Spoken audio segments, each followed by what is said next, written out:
think that the one of the key cornerstones of liberty is the idea that I can sell my labor or sell my goods freely and know what I'm getting on the other side of it.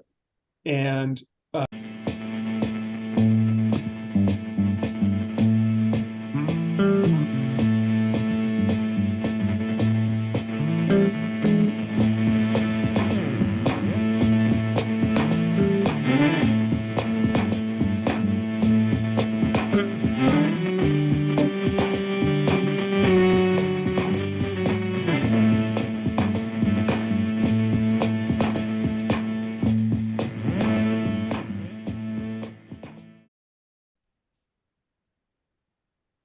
Hello, this is Jim Forsythe, the Citizens for Sound Money, here with Marian Ward, our Executive Director, and pleased to have Adam Trexler on today. He is the CEO and President of Valaurum. So, Adam, first off, before we dive into what Valaurum's all about, why don't you tell us why you think sound money is so important? great question. I don't know if I can put it in a nutshell, but I think that the one of the key cornerstones of liberty is the idea that I can sell my labor or sell my goods freely and know what I'm getting on the other side of it. And free exchange to me is being the basis of liberty. I need to make sure that I have a monetary instrument that holds its value, that has a clear value itself, and otherwise the entirety of our economic system is undermined in terms of that liberty. Yeah, I definitely do think it's a liberty issue at its core. Without that store of value, your labor is getting stolen, essentially. So definitely believe that. So tell us about Valaurum. We had the honor meeting you at Freedom Fest. We also interviewed Jeremy of Goldbacks, who you make their products for them. So tell us all about Valaurum. Yeah, so Valaurum is a private mint with an innovative technology that lets us deliver as little as $1.50 melt value of gold in a bill. The way we do that is we deposit gold atom by atom onto a thin film and make it into a banknote shape. So we can make bills with a melt value anywhere between $1.50 and about $150. Probably our smallest is about 1,000th of an ounce, and we've gone up to about 2 grams. So, depending on where the price of gold is today. And what that means is that we're no longer tied to conventional coins or bars, but can really deliver almost any value of gold and make it easy to authenticate. And yeah, I don't know if you have any locally, but just showed some of the Goldback products. Yeah. Oh, here's a lovely bird. I didn't think to have any, but I thought we were doing this by audio. But here's a bird product, and we have a lot of legal tender as well. Happy to post some links as well. Speaking of legal tenders, do you do some legal tenders for some other countries?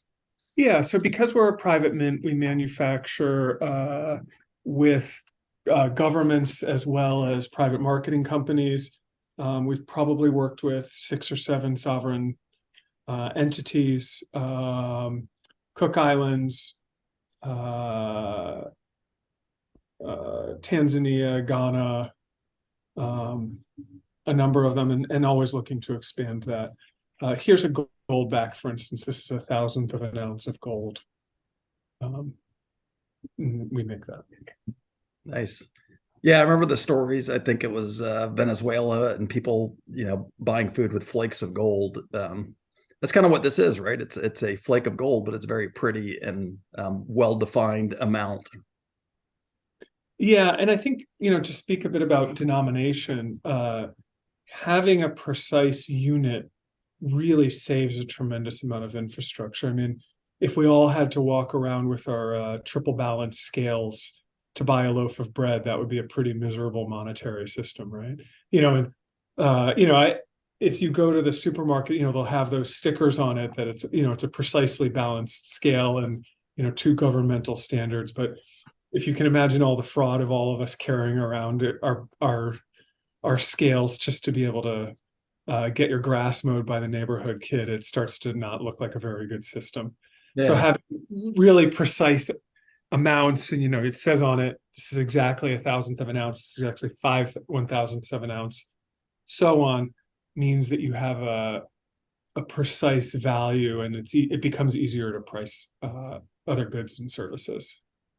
And I remember at the conference, somebody asked you about, like testing these and tolerances and stuff like that. And you wanted details on that. Can you explain that? Like, what kind Sure, of, we can go as deep into testing as you like. Our gold standard of testing is that we send out to a COMEX accredited lab who independently melts down the bills, recovers the gold. That weight is the weight that we state. So, we're independently testing our bills. We do the same fire assay process in-house. And then we have another couple of different non-destructive tests. So we're really monitoring every single bill. Gotcha. And, by the time we go through it, there's, 5 different tests to assure we're delivering exactly what we say we're delivering. And routinely our customers will say, oh, but how do we know you're saying things? We say, take any bill, send it to this laboratory, and they'll do the same test. And they're licensed to settle disputes on commodities exchanges. So Anybody? it's very independent. And yeah, it's not something that I would recommend somebody doing at home. You need a really good scale when you're talking about 1% on a thousandth of an ounce. You need really tight laboratory procedures to handle that properly. It takes a lot of training. It's a little tighter than maybe some of the bench chemistry you might have done in high school, but it's basically very clean processes, or very very simple known processes. Yeah. Um, And so. that's important to understand is, in a free market system, as long as someone can authenticate, you can be pretty sure someone is, right? All it takes is a few people to blow the whistle and say, hey, these guys aren't selling what you think you're getting, kind of thing. Yeah. Yeah. Besides that kind of a testing, what kind of systems do you have in place for, authenticating that what you have actually is an Orem or actually is a goldback, if that makes sense? So Absolutely. you Yeah. check the quality of what you've got, but then to make sure they don't get essentially counterfeited or reproduced by somebody else. Yeah. So we think of this in terms of a whole mesh of authentication features, which we're constantly upgrading. We have some really cool stuff coming out in the next year. But well, let's just take this goldback that I happen to have on my desk. All of this really tight, and it won't show up super well on Zoom. All of these really tight features, the patterning in here, all of that is non-repeating, very precise. Basically, you need a government approved program to do this kind of security printing. And even if you have the program, you will not be able to reproduce the same design on here. So rather than it being pure repeating, it's like tiny variations throughout the entire pattern. Okay. Each one is printed with a serial number. Those serial numbers are randomized, and we keep databases of all of those. This also the precise color profiles, luster, etc. Very difficult to reproduce, and obviously this won't photocopy, which is a nice feature as well. And then this reverse image is probably the most important on this bill. This patterning that has the printing on the front, you're looking 100% at gold. But what's happening is some of it is pure mirror relief, and some of it is taking the patterning of the printing. That is a patented security feature, and you need to deposit the metal atom by atom to get that pattern. So somebody who has goes and buys some gold craft paper, or has a home, a garage workshop, there's no way they're going to be able to reproduce this kind of patterning. We do think of it though, $100 bill has probably 20 security features, of which you may be allowed to know 12. There's a lot built into this and more all the time. That's really interesting. Yeah, it was funny. Jeremy talked about, he's like, if you're good enough to do a reasonable counterfeit of this, then you're probably good enough to actually have a real job, kind of thing. Right. To my guess is you would need millions of dollars to be able to even get into the beginning business of doing this. It's not it's not something somebody's going to be able to do off the shelf. They say, "Oh, I have this stuff lying around. I'll just make an ORM." Right, right. Yeah. And so these are really interesting because traditionally we've seen silver, copper, etc. coins serve for the small denomination. Well, there's kind of two interesting aspects. There's that, but then also the fact that before you'd have paper certificates that would represent the gold that you've put in a vault for convenience sake, but Right. now you can essentially have that certificate, but it is the gold itself. Yeah. But talk about that first part of Yeah, let's talk about different monetary or metallic standards, and then we can get to fractional banking. The numerous economies have used bimetallic or trimetallic systems with silver and gold or copper, silver, gold. One of the hard things is, how do you maintain the peg between silver and gold?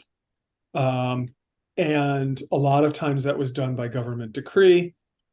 And big surprise, usually that gets screwed up at a certain point, and you have a run on one metal or the other because everybody's converting it from one or the other because the free market says, "Oh, I can make money by melting down the silver and getting it back," and then you start to collapse the system. So having a single lead metal, to me, makes sense. But I think that both silver and gold are monetary assets, can function like money. And I have nothing bad to say about silver. I do think one of the issues for silver is it's actually more rare than gold. There's not enough of it.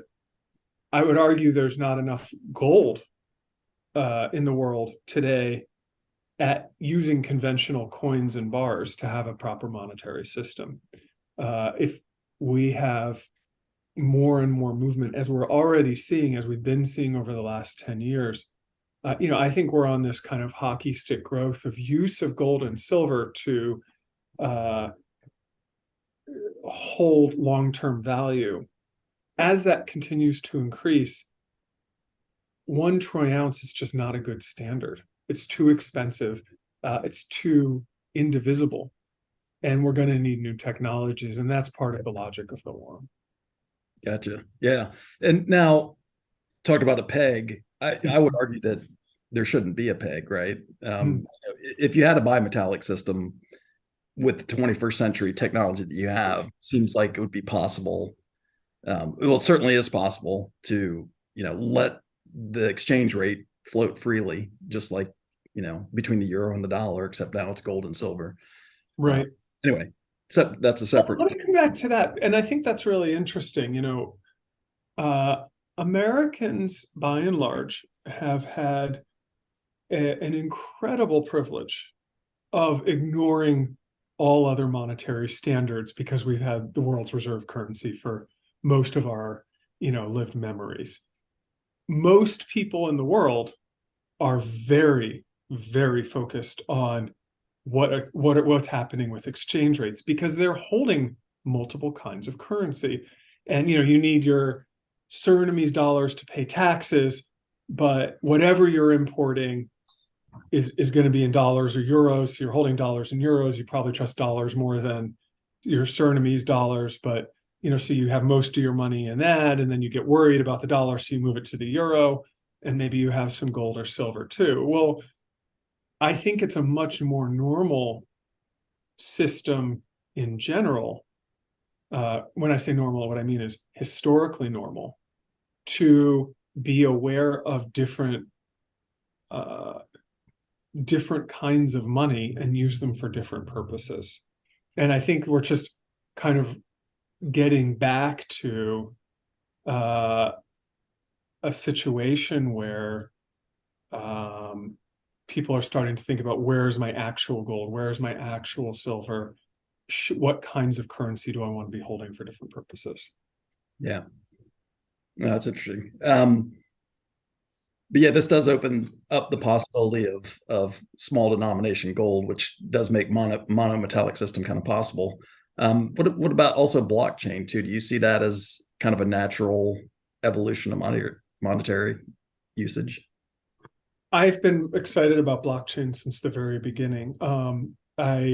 I believe very much in precious metals. I believe in, to me, the wonderful, well, there's a lot of wonderful things about precious metals, but to speak about blockchain, um, digital transactions for everyday transactions are here. They're incredibly convenient. They're wonderful. They're here to stay. I'm going to buy my coffee in the morning, using my phone or using a card. It's a great technology. The ability to wire funds. We couldn't do modern business without that. The idea of having a public ledger is a really cool way to decentralize that. And I think that's very exciting. And I think one of the most exciting pieces of it is when you start to decentralize the collective understanding of ownership of real assets. I think that's just incredible. And I think we're just at the beginning of that. So, obviously you can have a system of, having a pool of gold or silver on a blockchain. I love that. That could also be, real estate, of course, or Right. anything else. And I think that's really great. No, I definitely agree, but believe that even with a system like that, the cash component is absolutely vital, because Mhm. cash component is, for anonymous transactions, or for the shit hits the fan scenario, power goes out, etc. Um, removing counterparty risk, all those kind of reasons, that the cash component is absolutely vital. So Well, and I agree with you. And the market agrees with you, more importantly. So I want to give an anecdote about that. And I didn't look this up yesterday, so I might be off a little bit here, but my recollection is at the start of the COVID pandemic, uh, the US public took hundreds of billions of dollars in paper money into possession. You would expect it would be just the opposite, right? Like, I can't go anywhere. I can't spend anything. Nobody will talk to me. I can't get my neighbor to look at me. And yet everybody's pulling physical money out of the system, so they have physical money. The physical money supply has been growing steadily at 6% with some jumps up this entire time. It's a myth that digitization excludes physical money. We have a decrease in physical transactions, but we have a huge increase in physical monetary supply.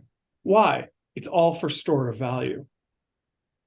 Everybody wants to store value physically because you want to have some of it not in this system.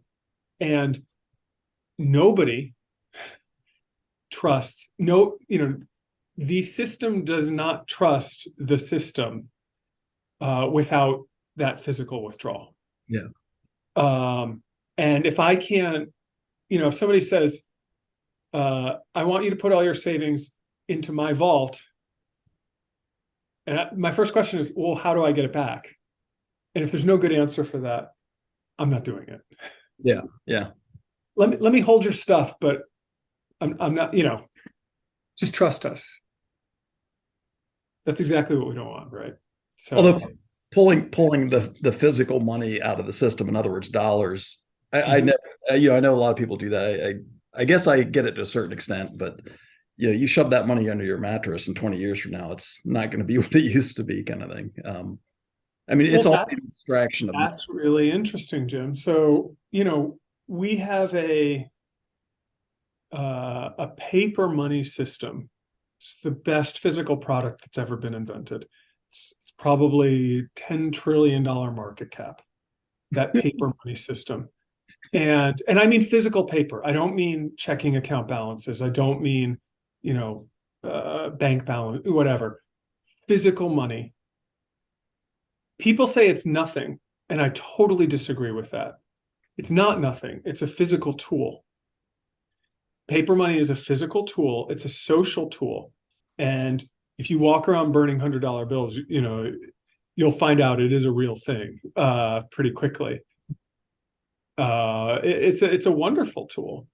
And that tool is in trouble because central banks are not focused on preserving its value.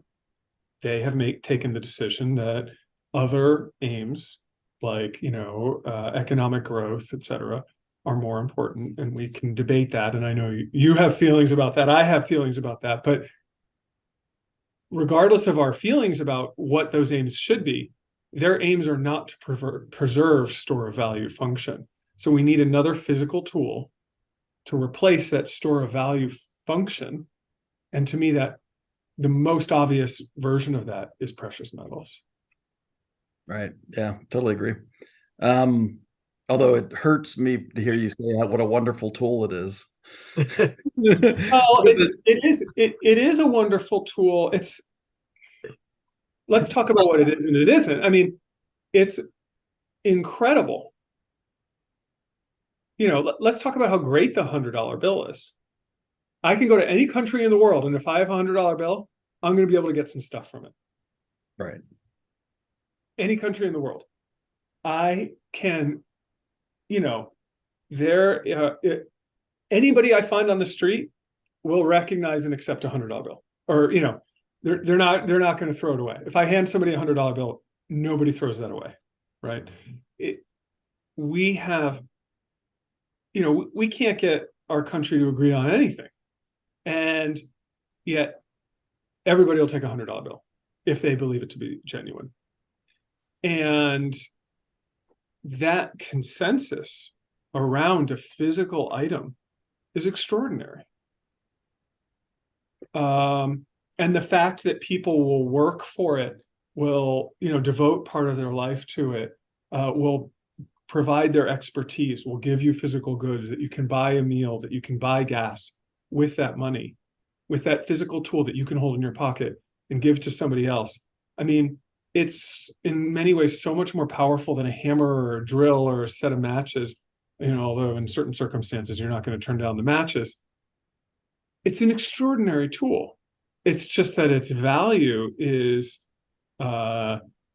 depreciating all the time, and you're paying a lot to hold it. And that's the concern. So can we have better tools where you're not paying guaranteed 2%, but probably more like 10 to 15% every year to be able to hold that tool? Right. Because that's a really expensive tool just to have under your mattress. It's a great tool. It's just very, very expensive. We're trying to give people much better alternatives. And by the way, 10% here, some country always has currency collapse. There's always, it's not like, everybody knows, I have this on my desk, the Zimbabwe, 100 trillion, and they say, oh, well, it happened in Zimbabwe. There's always a country having currency collapse. This is baked in. Right. So people need better tools to hold on to their wealth. We work, one of the central facets of human existence is we all work to build up what we need back. And if we don't have good tools to preserve that, we're basically giving our lives away. Yeah. I mean, I hate to break it down to such a crude term, but like that's really what this is about. And I don't think I would love for people to not give up 10, 20, 100% of of the value over a couple of years. And I think that's only a good thing for human beings. Yeah. No, I'm still getting hung up on the description as a great tool. I guess that's kind of like saying how a nuclear weapon is a great tool. It could, it's very powerful and Yeah, Well, I mean, he's saying it's a great tool while providing an alternative. Like his whole business yeah, is. yeah. well, I mean, I look at it in terms of, I mean, I'm a student of culture, I'm a student of societies. It's really hard to get people to agree on things. Yeah. Like it's extraordinarily hard. People agree on the $100 bill. Like if you hate it, give me all your hundreds. I'll still take them. I'll probably turn them into Aurum, but I'll still take Right. them. Right. That consensus that's been built internationally about the $100 bill as a physical thing is really interesting. And I'm really excited about alternatives that are not based on one particular government, one particular set of decision makers, that are more decentralized. And we didn't get to talk about gold. I mean, the really cool thing about gold is it's such a big market, it's hard for even countries to steer it. Yeah. Hundreds of billions of dollars of turnover a day. That's a lot of money. That's a very liquid market. And the incredible thing about gold is if I have a gold coin in my pocket or an Aurum, and I'm a Kenyan farmer or Chinese factory worker, an Uber driver in Los Angeles, wherever I have that gold, its value is tied to an international market with hundreds of billions of turnover. So it provides this really weird, like magical effect where its value changes based on what's happening in the entire world, based on a consensus, a market consensus. And it's not affected by what a single political leader says about it in the same way. And that's really, really cool. That's especially cool if you live in an autocratic regime. That's especially cool if you live in a system where you think there's rampant mismanagement. And many people all over the world feel that way about where they are. Yeah, and it's an interesting discussion that we got into. Somebody made the point gold's not political, and somebody said, well, yeah, it is, because if a country's using gold, the US may bomb them, et cetera, and so forth. And it's like, well, no, that's because gold's not political, and because fiat is very, very political. It is political money. Yeah, and I don't know if we're going to get away from fiat anytime soon. I know you guys are doing stuff about that, and I think that's really exciting.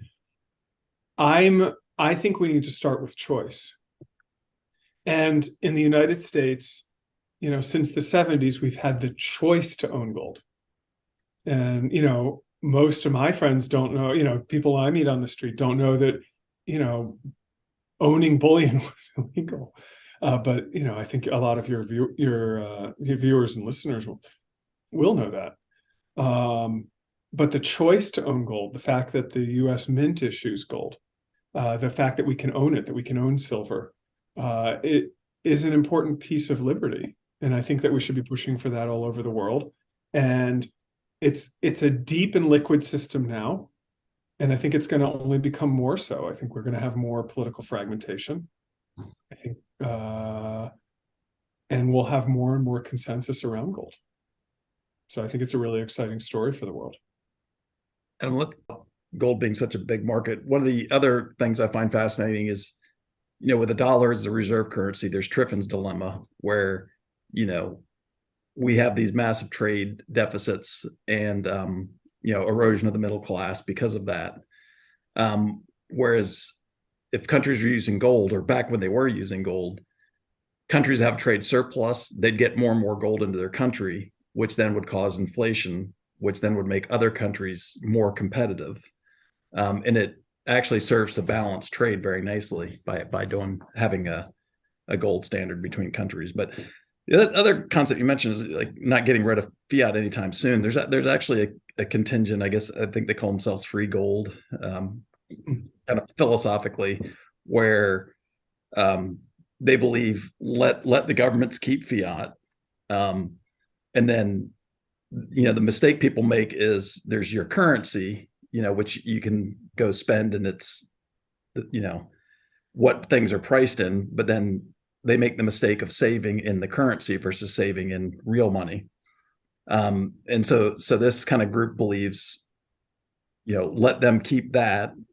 They can print money all they want, but educate people on saving in real money, and have these free market alternatives where you can quickly exchange your gold for dollars to at the point of sale, so you don't have to hold dollars, but you can still interact with the fiat system. So I think that's pragmatic for all of us in the current world we find ourselves in, where we do have the liberty to own gold and silver, but we have this fiat system and quite a lot sitting on top of it, right? And a lot of international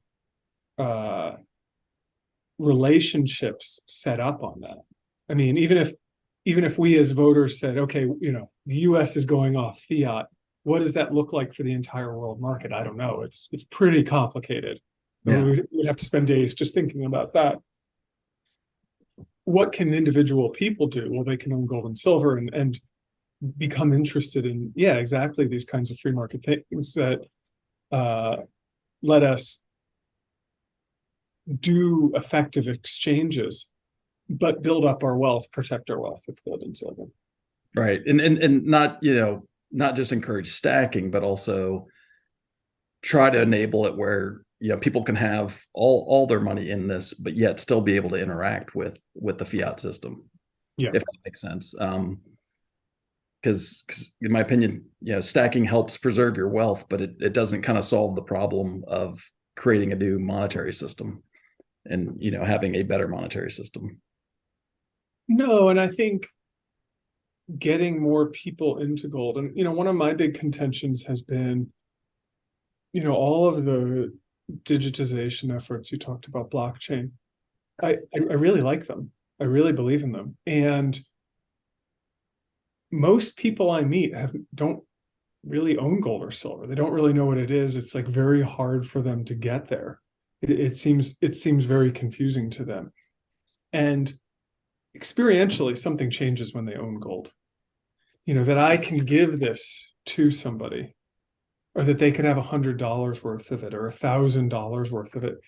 Creating that familiarity, creating a system where you can move from the physical to the digital and back again, into and out of the vault. Creating those circulating systems, that's what builds up a system of trust. Yeah. And like I said before, a system where all the gold is in one location, trust us, but you can't get it. To me, that doesn't work. It's, can the gold be withdrawn? Can it be taken to another bank, another vault? That's what banks used to be. And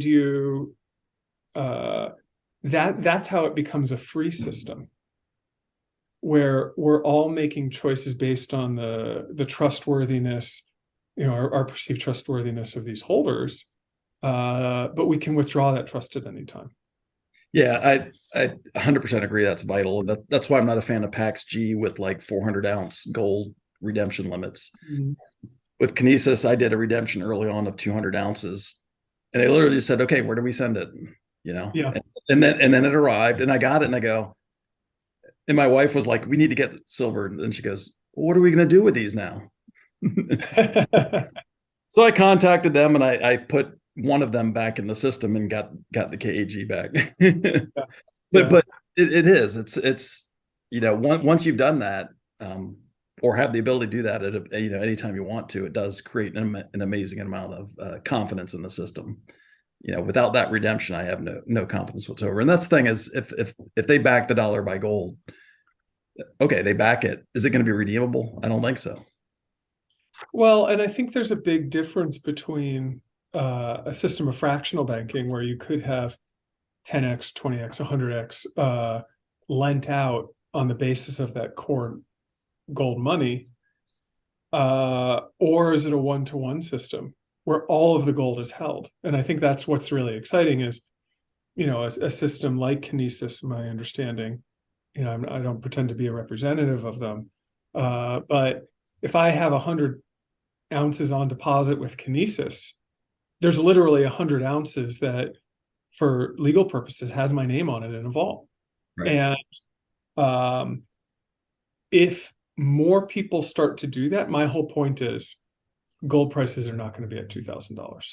Right. 100% agree. Yeah. So then what is the withdrawal system? What does the circulating system for the physical part look like? And it doesn't look like ounce coins.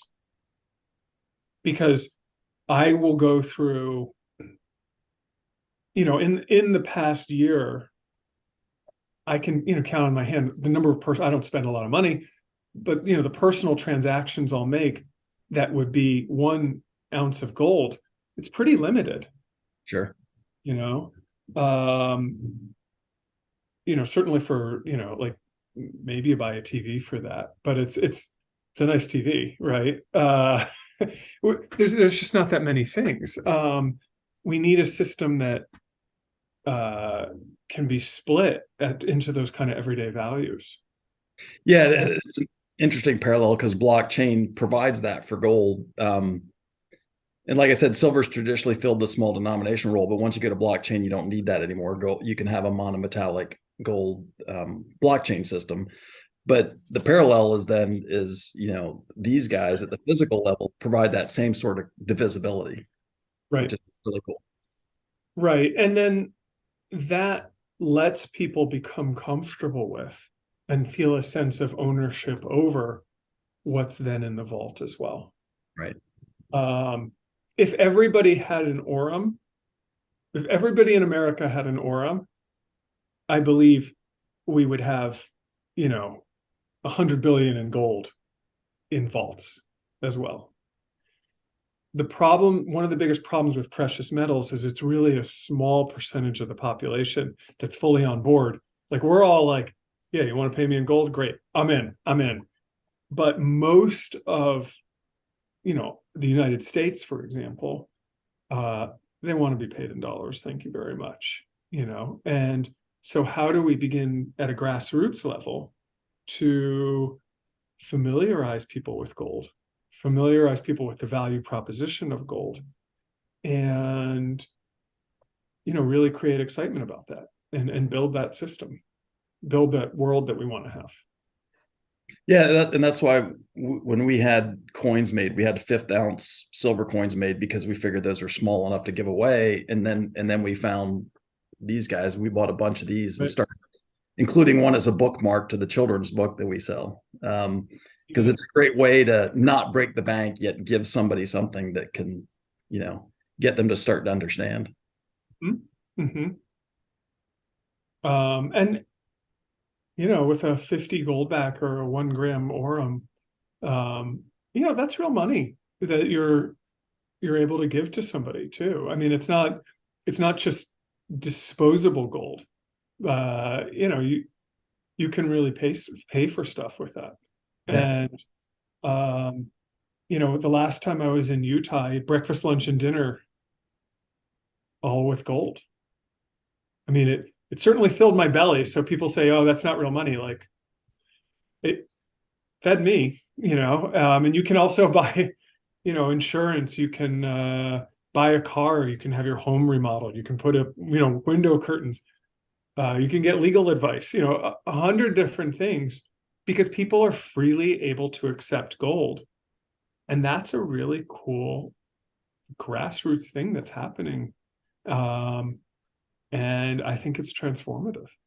Yeah, I think it's something people really don't understand is, they see everything's priced in dollars and stores are taking dollars.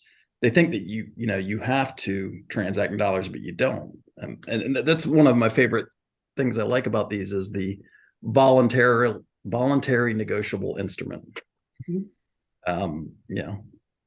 So yeah, I love that side of it. I mean, that's essentially how gold became money, right? Is through barter, and it just became something that was very commonly valued by everybody, very recognizable. And somewhere we lost the idea that we can trade two things freely, even if it's, we don't, people think you just have to buy everything with dollars, and it's just not the case. Well, and this was what, this is one of the kind of philosophical questions that's been, I'm not sure if it's quite philosophical, but sort of alternate history. What does it look like to have a society where we're really conscious of every one of our trades is voluntary? Where what we do by choice and not by force.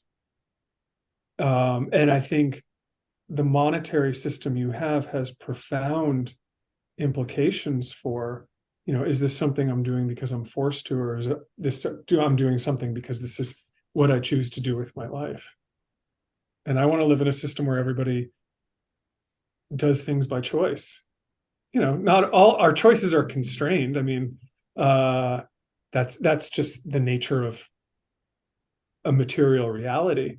But I want a monetary system that reflects material reality and free choice of free individuals.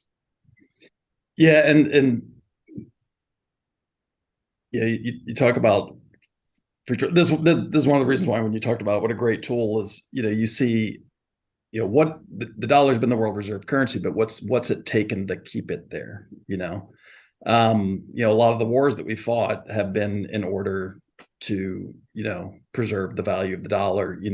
We don't want foreign countries trading in currencies other than trading oil for currencies other than the dollar. And in no way do I mean to, defend or that. No. It was great. It has nothing to do with that. It's merely the extraordinary universality of it as a physical. Yeah. That's all I was trying to say. Not to talk about the political military infrastructure that helped put it into place like that. I just mean the simple thing of, I know I can go get a whole bunch of bagels with my $100 bill right down the street right now. There's no question but in my mind that I'm going to get those bagels if I have cash in my pocket. Yeah. It's an extraordinary trading instrument. It's a tool in that sense, and that's really interesting. And that I could do that anywhere in the world is really interesting. I would like to see all people have access to better tools that have liberty at their core. Yeah, and that is not that's neutral, politically neutral, right? Yeah, excellent. Marian, do you have any questions you want to throw out there? Well, I had a little bit of maybe practical or detailed ones. I've asked this question before, but I thought it'd be good for our audience because we do have a lot of silver stackers. Can you talk about why silver doesn't necessarily lend itself to what you guys are doing? Because I mean, historically, we think of that as a more democratic precious metal in a way, that the poor man's gold. But my understanding is it doesn't work the same. So can you talk about that? Yeah. So there's some material properties, and then there's also, those consensus building issues. On the material properties, we've made a silver aurum. It has about 2 cents worth of silver in it. It costs the same amount to manufacture as a gold note. So or a gold bill. It doesn't work for today's silver prices, but we absolutely can do it, have done it. They look gorgeous, just not for, the value. It's doing atomic deposition, delivering a nanotechnology for 2 cents. It doesn't pencil out. There's another issue, though, to me. and we talked about this a little bit before, but what we need to understand is there's two ways to think about a coin. One is a round thing. That round thing has been around for 2,000 years with really pretty limited technological developments.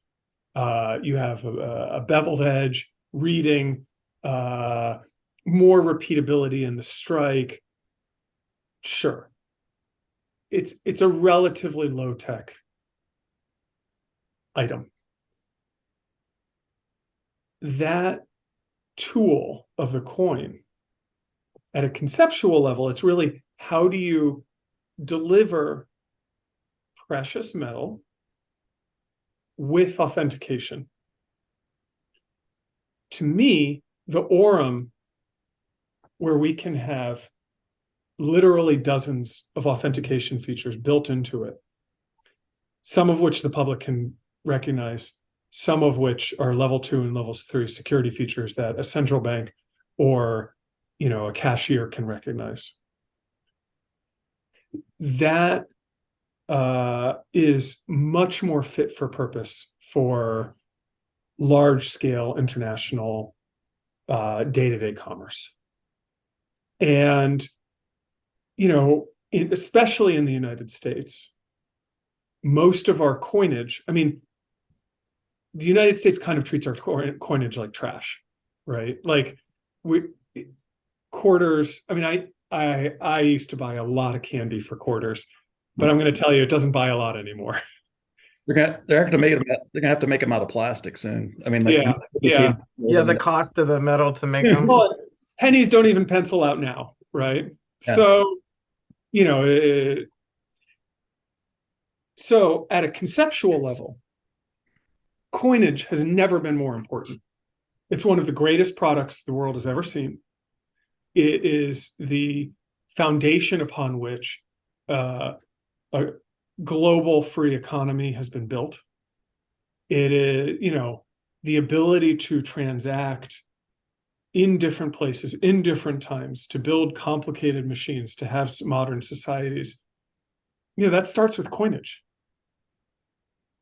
But what we think of as a coin, this struck item that's 2,000 years old, it's really not that hard to counterfeit, and not in the denominations we really need. And if we started all using silver coins, we're going to have the same problem as with gold and tenfold.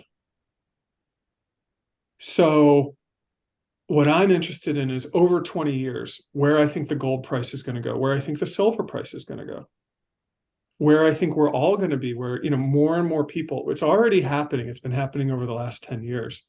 More and more people are going to come into precious metals. It's going to get very, very crowded. And what is a system where I can give Jim some precious metals for what I'm likely to want, and he feels comfortable authenticating them? And look, I like coins. I have coins. I have silver. I have gold coinage. I think US mint coinage is gorgeous. I love all that. I want to see a world where I can buy a loaf of bread for gold or silver. And we need to be able to make those precious metals divisible enough that can actually happen.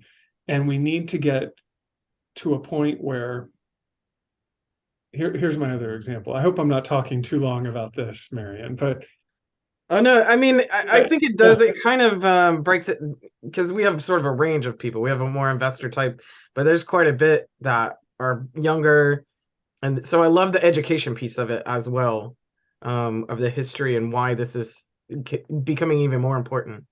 Yeah, and the thing I say is, if you think about what precious metals are today, we talked about this a little bit before the call, it's not really a peer-to-peer system anymore. I mean, I don't know. I bet Jim has paid somebody for something in silver directly. But most precious metals that I take possession of go back to a dealer. And that creates a lot of transaction costs. It's very inconvenient. So really what we're doing, to be frank, most of the time these days is I buy some gold coins, I buy some silver ounces. I decide I need the money. I go back to the dealer, I get my dollars, and then I go buy whatever I need. That's a very slow system. That's a very inconvenient system. Right. And the biggest problem there is that if I wander through the streets, it will be very hard to find. Most people will not authenticate a gold coin. Most people would not feel comfortable authenticating a US Silver Eagle, Gold Eagle. They'd be like, I don't know what this is. I certainly don't feel comfortable to know that this is authentic. And that's because the coin technology is very old. People are not educated in it, and they don't feel comfortable with it. So what Valaurum is trying to do is build 21st century authentication features that are very, very difficult to replicate, so that any layperson feels comfortable to authenticate an ORM. Anybody feels comfortable to authenticate gold. If we can get to that point, the economy around it, the exchange around it, naturally takes care of itself. It's really, can people feel comfortable recognizing what a precious metal is? I have no doubt in the free market for this, but they need the features. They need a different form, and that different form is the ORM. And we're trying to solve a multi-trillion-dollar problem. That's, it's multi-trillion, investment grade gold, multi-trillion-dollar supply. Paper money, multi-trillion-dollar supply. If we can marry those two things where people really will comfortably authenticate it and really will hold gold or silver, we will see a revolution in how people hold their wealth. And I think we're at the very, very, very beginning of that. And it's really exciting. It's actually an interesting way to look at it, because when I heard you talking Freedom Fest, I took some issues in what you said in the sense of, coins, they can be authenticated using their physical properties, right? Versus any sort of artwork or anything on there. I'm comfortable doing that, specific gravity test, XRF machine, that costs money. But that's an interesting, different way to look at it is, the response, I was on a panel discussing this. And I said, well, here's all the things you can do. A lot of these are not that hard. But really the best thing you can do is take it to a reputable dealer. And therein lies the problem, right? Is because then basically you're paying someone in a sense to verify, someone's trusted to give you a good value for it because he can authenticate it, which therefore adds friction. That's an interesting way to look at it. I guess the thing that I would highlight for our listeners is, that doesn't change the value of these coins, right? The silver content is, even if we switch to a purely ORM based system, it totally doesn't change the value of the underlying metal. Absolutely not. And I love coinage. I mean, I think it's, like I said, I own coins, and you can go into any, there are tens of thousands of outlets all across America that will authenticate your gold coin. You can always get the value back. Silver, minus a little spread, scrap, etc. Very comfortable to do it, and it's that the growth of that system over the last 20 years is really extraordinary. And if you're attentive to it, I pass 3 or 4 places on my way to work every day where I could go in and sell a gold coin and get the money out. And most of your listeners, it'll be the same.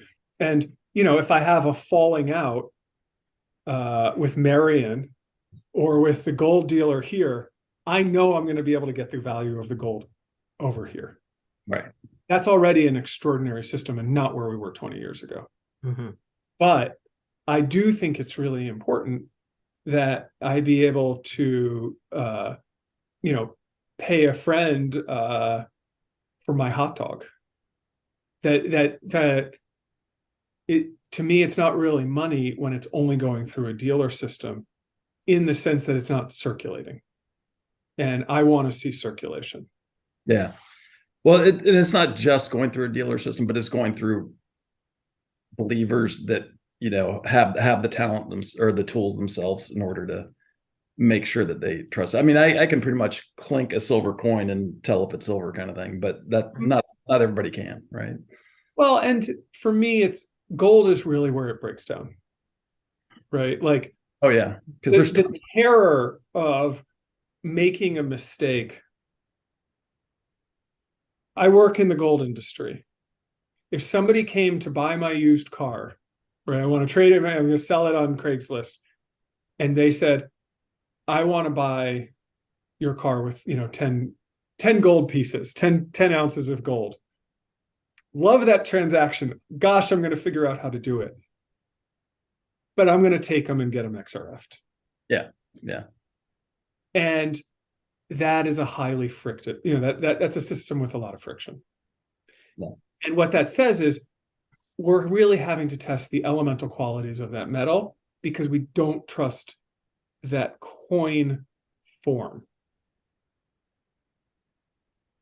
And I think that that's just a fact. I mean, if I go to sell any of it, they're going to do an XRF test on that coin too. Yeah. And so that's a system that has a lot of friction. We can beat that. We have really awesome technology to beat that. I've been working on this technology 10 years.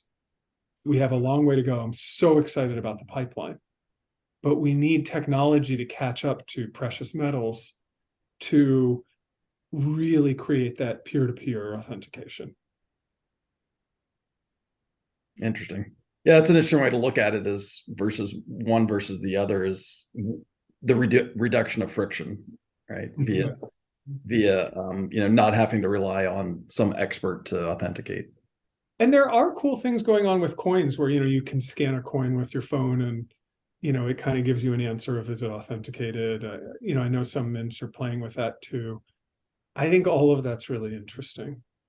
I do believe, and this is the CEO in me talking, our ability to build in unprecedented levels of security to precious metals, night and day, it's not even close. The future needs that. And that's what we're trying to bring out. So it's not hanging on one security feature, two security features. It's as, look, the hardest thing, let me come back to my comment before that we were fighting about so politely. 12 cents, $100. That's the ratio of a $100 bill. That's the incentive. That's your profit margin if you counterfeit it correctly. Yeah. Now, I'm not advocating that. My point is an incredible gain, right? And it's still tough. And they've continued to update the $100 bill. That's where I want that level of security. I guess the one thing I would add to that whole conversation is, no matter what your opinions are, it's super exciting to see all these free market, attempts to make a better monetary system versus, trying to get the government to adopt something. What you guys are doing is really exciting. The blockchain stuff's very exciting, and just it's just great that there's these companies out there working on a solution. I completely agree, and to give a kind of investor perspective on that, some of the biggest fortunes we have seen over the last 20, 30 years has been in monetary innovation. I mean, all of the stuff around the growth of Visa and MasterCard, the PayPal, Venmo, these things that are now household ideas, the smart pay on your phone, the chips in your card, all of these things, they've received enormous investment, and enormous fortunes have been made. All of those technologies, they have some good, some bad implications, as is true of any technology. What's striking to me about them, and and I think you'll agree with this, Jim, almost all of the investment in monetary instruments has been in the means of exchange side of the monetary function. And on your website, we have that classical definition that I use all the time. Money is three things: unit of account, means of exchange, and store of value. And what's striking to me is that very little of the investment has gone to money as a store of value. If I had to come up with a ballpark number just off the top of my head, I'd say it's like 2% of the investment. We've had very little tech investment in that. And as a result, that functionality of money is lagging horribly. We have tons of private sector investment in money, right? But as a store of value, it's tiny because people haven't been focused on it. And I think that is where we will see the next incredible fortunes made, is in the innovators in money's store of value function that has been largely neglected by governments and neglected by markets. And I'm so excited for that future. And I think it will be transformative for the lives of all people at every economic level. And I think it will have profound implications for how we do things and how we store the basic units of our life. And it will affect all people every single day. And in this very quantifiable monetary way. It's just really, really cool. And so, if I could get anything across to your listeners, it's to be excited about this future that is being built. But we're at the bleeding edge of it. Yeah. And it's really, really cool. And we've had 30 years of just incredible change in how we pay for things. And I think crypto has largely still been about, crypto as a currency has largely still been about exchange of value, not exchange, not store of value. But I think really cool stuff is coming. Yeah, I 100% agree, and that's an excellent way of putting it. That's where our nonprofit is, choosing to invest its funds is in these kinds of technologies that will provide new monetary system that does give a store of value. Yeah. Anyways, great having you, Adam. Love what you guys are doing. You're welcome back anytime. And how can people find out more about your company and your products? Yeah, Valaurum.com, Valaurum.com is our website. That's a great place to start. All right. Well, thank you very much. Thank you so much for having me. It was really fun.